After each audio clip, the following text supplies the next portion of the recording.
common complaint about the fantasy genre is that the dungeon, a multi-roomed, multi-layered space filled with monsters of all kinds in a roughly ascending hierarchical order, is a bit contrived. And it is very true that we rarely see these exact kinds of settings in fantasy worlds that aren't designed specifically around a game. Because there is something very satisfying, specifically in gaming, about fighting a horde of monsters to test your mettle or get some reward at the end. It's far less interesting, for example, to read about the same concept. Now, you might be expecting me to go on and on about how all of the best showdowns in fiction, from the screen to the page, kind of ape a dungeon structure, a classic example being Die Hard. Or to be arguing that, on a technicality, almost any fortified structure in history had some form of donjon, some form of place to put prisoners and forget about them. No.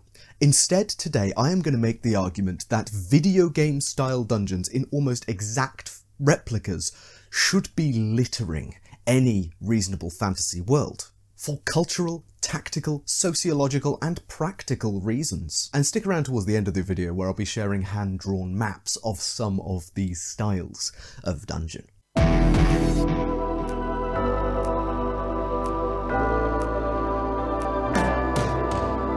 So to start with, it's worth looking at why someone would want to excavate or occupy a space not on the surface. Because let's face it, fantasy dungeons are almost always depicted as being in some way under the ground, either in some cave system, in an undermountain complex, or underneath a castle. For our purposes today, by the way, we are counting caves, and especially structures that are built into and utilising natural cave systems, as dungeons. Just for ease of argument, because they're oftentimes presented very, very similarly to the more rigid box room dungeon, just as a more natural and interesting way to do it. Now, being away from the surface and burrowing are two tried and true survival strategies. From ants to badgers to gigantic Pleistocene sloths, many creatures find great value in burrowing and tunnelling to keep out of harm's way, or to provide some space of refuge. Many of nature's earliest burrowers used this technique first to get sedimentary nutrients out of the ground, and to find shelter from predators. These simple desires for resources and shelter may seem rudimentary, but they also motivate much of human historic burrowing as well. We dig for safety, as is seen from even the modern day impulse to create a bunker to survive some apocalyptic event, and we dig for resources. Yes, oftentimes we're digging through things that are harder than soil, for things more valuable than earthworms. But the point still stands, it's still fundamentally the same objective. Living underground also has some other benefits. For example, in inhospitable environments, staying out of the scorching sun or freezing air is pretty smart, especially as underground temperatures are generally fairly well regulated and don't shift too much to either extreme. Furthermore, we build shelters and homes, and we inhabit caves and tunnels to avoid exposure more generally to any outside element that might be considered dangerous or bad for our health. With the added benefit, of course, that caves and tunnels can form naturally. Houses, not so much. Now, at this point, you may be thinking of cavemen, and them as an example of how humans have historically lived and spent their entire lives living in caves. Well, unfortunately, that's not actually true. Caves have a habit of preserving organic materials quite well, which is why our ancestors used them for mostly storage, ritual purposes, and temporary shelter. Man has a natural proclivity to be out in the open, and so our image of the Stone Age more generally, and of cavemen living inside caves, is not necessarily accurate to how our ancestors would have lived. Caves were specialised places used for temporary or semi-temporary shelter, but never generally the sole home of a community of people. But surely this can't be right. It makes more sense to live in a cave with a single guardable entrance, to keep yourself safe from all of the vastness of the elements and the dangerous beasts that live out beyond. Here's the thing. When our ancestors first decided to group together, live together, hunt together, and settle together, we began to occupy a really interesting place in the kind of natural food chain. We weren't apex predators, because most of our diet was formed of herbivores, not other carnivores. But we occupied a very similar place to an apex predator, in the sense that we had great say over what happened cascading down the food chain by our own food choices. With sufficient numbers and social organisation and communication, a group of humans could take down reasonably any creature. And with those same conditions, it was very hard to predate early humans as well, as we were in too big groups and too generally watchful for that to happen. We're kind of a bit like wolves, really. And in large enough groups, in large enough communities, we were able to settle nearest to the resources that we needed to survive. The wonderful flowering plants which would bear fruit, the rivers and waterways that could give us clean drinking water. Building our own shelters near to natural resources was a better use of our time than carting everything back to a cave a few miles away, once we began to have some semblance of social organisation. Now, in the average fantasy world, this is all very different. Not only are there creatures that don't really care how many people have gathered in small, very flammable huts, like dragons, for instance, there are also threats to our very social fabric, our social organisation. Threats from within, like hags and demons trying to corrupt and taint individuals so that they may act against the wishes of society. And there are shape changers who sleep in our beds, comfortable at night, while plotting society's downfall. Yes, you can put up walls against the outside all you want,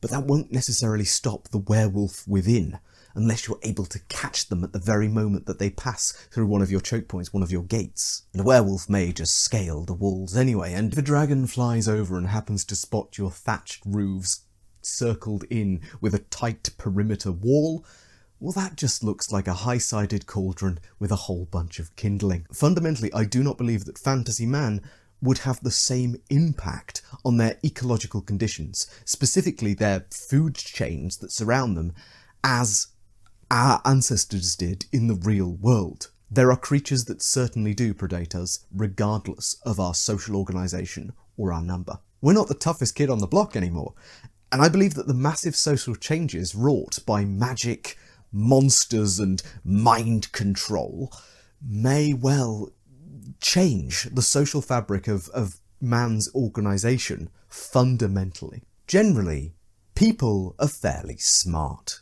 We're not going to keep trying to re-establish settlements in open rolling fields near babbling brooks, when that makes us a clear and ridiculously easy target for the river spirits, the giants and the dragons in the surrounding area, who merely need to look and see where that large settlement is to have their next few weeks of food. The smartest thing to do when the world is inhospitable is to burrow. One obvious benefit of this is that the massive monsters roaming the world can't squeeze down human-sized burrows very easily, and even if they do so, well, that makes them a lot easier to capture and stab.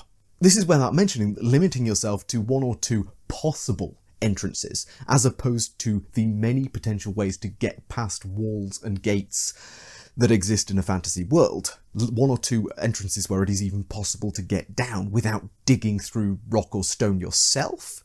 That's an enticing prospect for a fantasy society. It allows your entrance tunnels to become screening areas to ensure that you're not bringing in any lycanthropes or vampires or anything like that into your fold. No more can a vampire fly in over the walls of an evening and just set up shop and go to town. In a world where humanoids are not yet a terrifying organised, vast, sweeping group that has great organisational power, the world of prehistory, a time of myth, or even right up to the fantasy present day if the monsters are savage and scary enough. The origins of actual civilization and actual civilizational progress would not be found on the surface world. They would be found in tunnels, caves, and in the dungeons that we make for ourselves. And if these are our first, most ancient of settlements, well, who knows what's moved in the meantime. So now we have a formula for how the burrowing of people may grow as a massive social necessity in most fantasy worlds.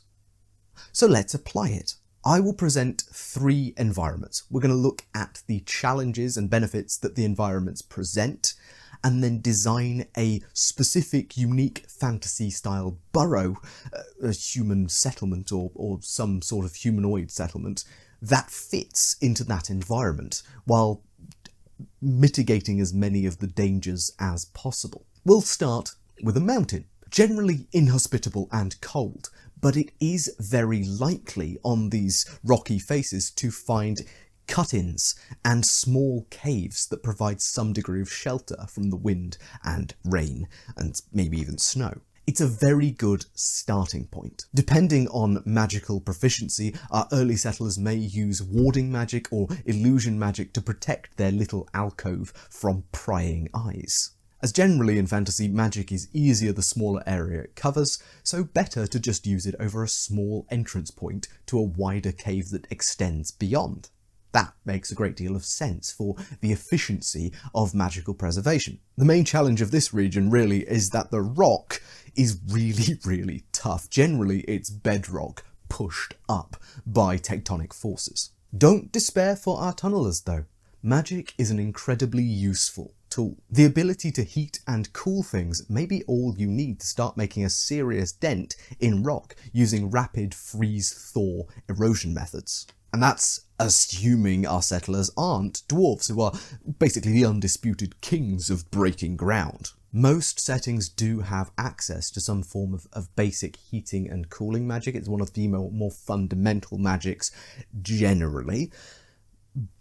But if our society, our civilization moving in here has more advancement, then that'll be good too. If we see ultra-durable and legendary materials, adamantine for example, or have explosives to hand, or have some way to magically shape stone, well, this will make moving into a small alcove and expanding it backwards much easier. With these sorts of tools or magic or just hard graft, it may be fairly easy to carve terrace farms into the sides of the mountains, so that some crops can be grown near where you are, sheltered from the wind as best as possible. Maybe there's even a mountain spring nearby. As they continue carving through stone, our settlers are going to need to ensure that they leave supports to keep everything up and watch out for cracks and fault lines turning and moving away from such areas wherever they find them, ensuring that the place remains relatively stable.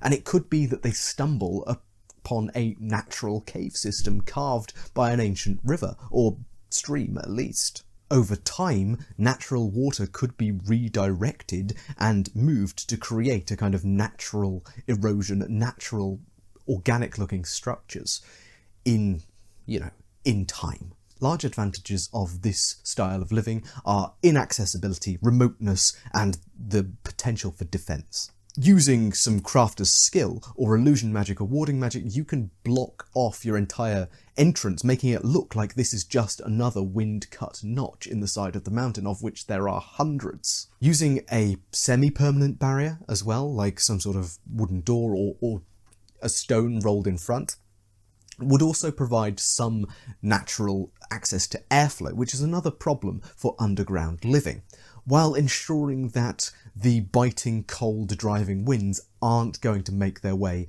inside your settlement and chill everyone to the bone anyway. Relatively small rooms with lots of angles turning and turning off would help mitigate this ingress of horrible, harsh winter winds, as well would hanging heavy fur curtains or curtains more generally to break up spaces, making sure that everyone stays at a reasonable temperature, while having the ability to quickly open the curtains if airflow needs to be coming in or smoke needs to be going out. Heavy curtains would also help stop mining noise from escaping, as well as the expansion continues, as settlers can dig further into the rock to create new spaces. Let's now see what happens if our humanoids really want to live as close as possible to some natural amenities. We're talking a beautiful lush forest filled with fruit trees heading down to a gorgeous meandering river. Living in a bunker by a river is a challenge. One of the main challenges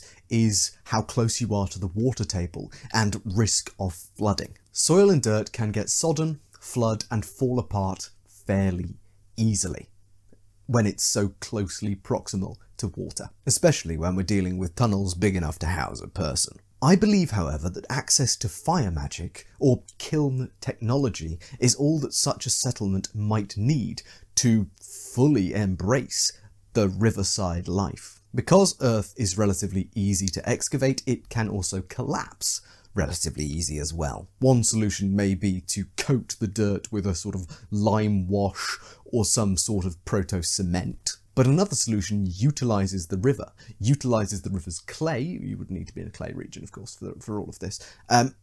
But utilises that to create bricks or slates that can be placed on the walls to try and keep some of that water out. You lay these kiln-fired clay bricks or tablets into the walls to help both keep water out and support the structural integrity of the spaces that you're digging under the forest and under the dirt more generally. Now, clay bricks are not inherently very waterproof, but if you add more of clay into the ratio of construction alongside some sand and straw, you can aid in the waterproofedness of these bricks that you're placing into your walls. If the interior of this space is then fixed with a sort of wax, paraffin, tallow, some sort of fat or oil to treat it and make sure it's more waterproof, and then probably also fire treated to seal that in, you could create a reasonably impenetrable wall structure with not too much effort. The only disadvantage, of course, would be the smell of burned animal fat sticking to all of your walls, which might be deeply unpleasant, and a kind of dark copper blood red colour that might emerge from all of this, which could actually be quite cool.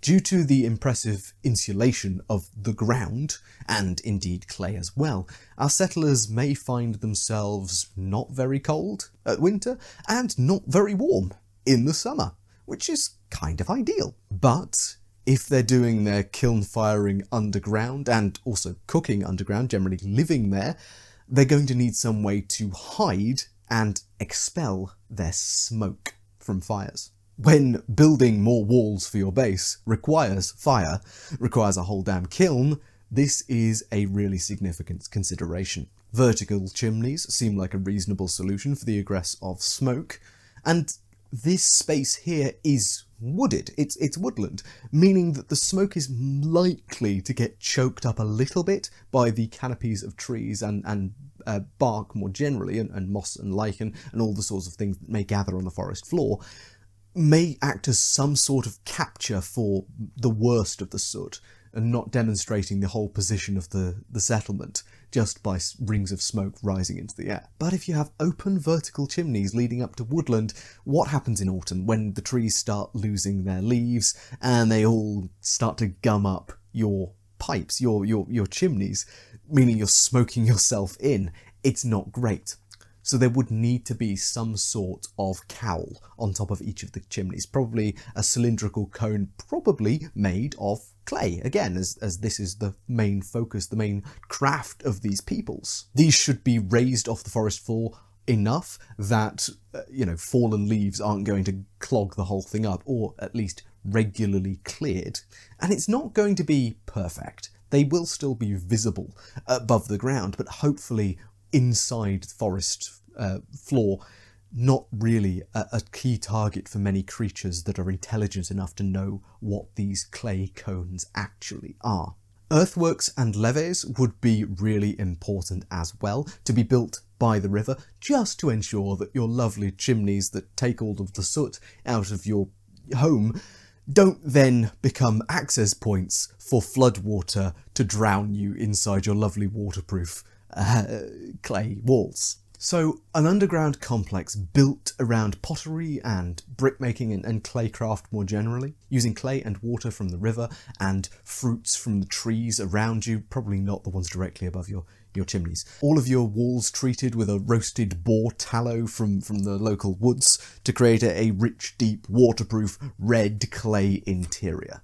Perhaps these treated bricks may even create kind of a darkened reflections or strange interactions with light, allowing the flickering of flame to be even more pronounced and religious as a religious symbol than it was in even our history, when fire was an almost universal symbol of some degree of deity or faith or spirit. This sounds like a twist on a traditional dungeon archetype to me, especially if, over the many hundreds of years it's been, say, abandoned, the clay bricks have started to crack from pressure from roots above them, or the coatings have started to wear, water has been making its way in, turning it into a semi-underwater, semi-swampy, stagnant environment instead, perfect for some sort of horrid hag. Perhaps the monsters that have moved in are at odds with the fire spirit in the kiln, who remembers the old days where the great kiln fireman was the religious centre of this entire space, where he had the great magical power of flame and was chosen by the gods for his profession and his craft. Maybe the fire elemental spirit in this kiln hates with a passion the ingress of these fetid, horrid creatures. Lastly, a plains region filled with relatively malleable volcanic ash-formed rock that goes down for many, many layers of sediment. Probably caused by ancient volcanic activity, this ash-turned rock is relatively porous and relatively easy to carve into, unlike our first example where rock carving was the main challenge. With some volcanic ash-based soil on the top, this makes for some really, really solid land for farming as well. As this rock is comparatively light and carvable, we might see larger complexes of winding tunnels in a slightly more natural fashion, as tools don't need to be so advanced to carve through it, making all sorts of scrapes and signs on the walls themselves, which might be smoothed by history or hands or feet running across them over centuries. We could see traditional structures like shrines or churches created here in reverse, carved and hollowed out in the image of these great cathedrals or churches, instead of built the other way around. And it wouldn't take the most durable tools in the world to slice through this rock, which, due to its not massive weight but still fairly solid structure, may find itself pretty well suited for being carved into multiple levelled dungeon. It's likely that a large complex like this would use large kind of circular millstones made of the same material, light enough to shift, to block off entire tunnels in case of attack, to confuse and thwart invaders, maybe even moving in for a pincer movement using some secret tunnels round the other way.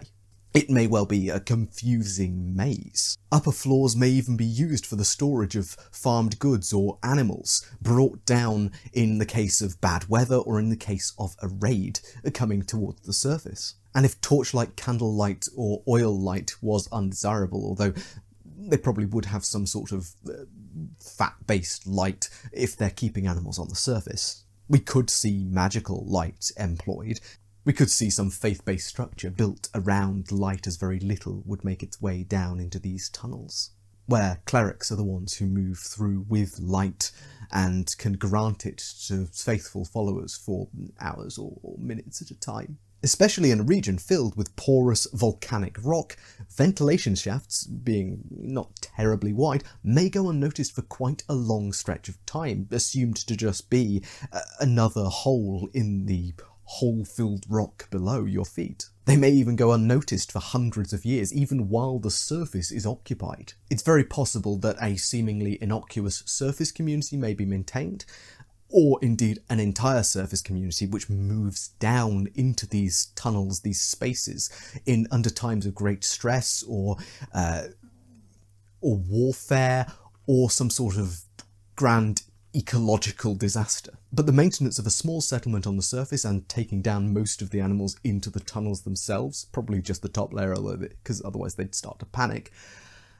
would be an excellent cover for any regular raiders or warfare that may come your way, to protect most of your valuable goods downstairs while offering a sort of semi-soft target that may well be passed over if it is deemed to not be interesting or profitable enough to fight. It may, in this case, in a vast open volcanic plain, be impossible to mask the fact that there are humans or civilization living in this region, through the farmland, through the animals that don't want to go down, through some sort of surface-dwelling settlements or trade posts.